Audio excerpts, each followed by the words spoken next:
Tinutulak ng isang mambabatas na ipabans ang mga English movie at teleserye na i-dub sa Tagalog. Alamin natin yan sa ulat ni Benji Durango. How you holding up? I keep asking why her. Sino ba naman kasing hindi matutuwa kapag paborito mong Hollywood actor, maririnig mong nagtatagalog? Anong pinagkakaabalan mo? Lagi kong tinatanong. Dubbing ang tawag dito. Ang unang dubbing sa Pilipinas, ang dubbing ay isang proseso kung saan ang orihinal na mga linya sa isang pelikula o palabas na nasa banyagang wika ay isinasalin at sinasabing muli sa wikang Tagalog. Dubber o voice artist naman ang tawag sa mga boses sa likod ng dubbing. Dito sa isang studio sa Makati, naabutan ko pang nasa kalagitnaan ng recording. Ilang henerasyon na rin ng mga voice artists ang nagmana nito, buhat pa noon. Kasama na ako. Ang karakter na nakikita nyo ngayon, makailang ulit ko ring binosesan sa dalawang malalaking istasyon. Ganito yung proseso ng dubbing.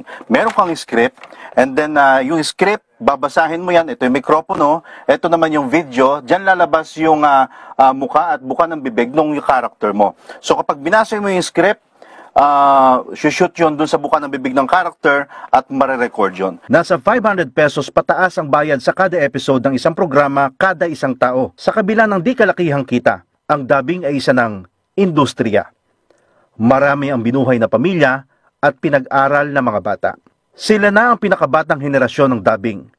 Pero bit-bit pa rin ang makalumang pananaw na higit sa pera, isang sining ang dubbing. Dahil sa mga boses po, yung mga bagay-bagay po nabibigyan po ng buhay, tapos napapasaya po yung mga tao.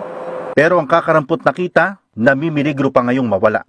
Sa House Bill No. 9939 na ipinanukala ni Negros Occidental Representative Jose Francisco Kiko Benitez, ipagbabawal na ang pagpapalabas ng mga Tagalog dub programs na Ingles ang orihinal na lingwahe. Nabobobo raw kasi sa English ang mga bata kapapanood ng Tagalog dubbed English movies at sabi pa ng mababatas, kung English naman, isubtitle na lang sa Tagalog. Ayos na.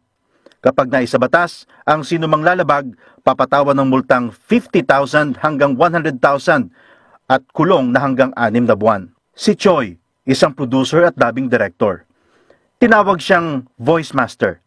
Patunay lang na niyakap niya ng husto ang larangan ng pagboboses.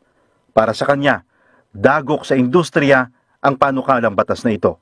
At kung pakikialaman yung ganitong klaseng larangan o industriya, pag-aralan nila mabuti kung ano yung magiging resulta rin nito sa mga manonood. Hindi lang sa mga dubbers, sa mga voice talent, o sa mga dubbing studio. Halos 20% kasi ng mga ginagawa nilang serye, English.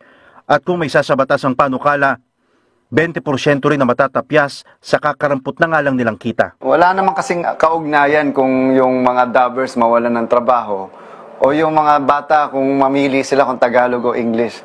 Ang punto dito, huwag na lang pakialaman. Sa panukalang batas na ito, mas marami raw magiging masamang epekto, kaligayahan ng mga panatiko at hanap buhay ng ilan. Hindi naman daw kasi kailangang ayusin pa ang isang bagay na wala namang diferensya. Benji Durango, para sa Pambansang TV sa Bagong Pilipinas. At yan po ang may init na balita ngayong Webes. Ako po si Maan Macapagal para sa Bayan. Patuloy na maghahatid ng katotohanan sa bawat Pilipino. Ako si Diane Querer para sa Bayan.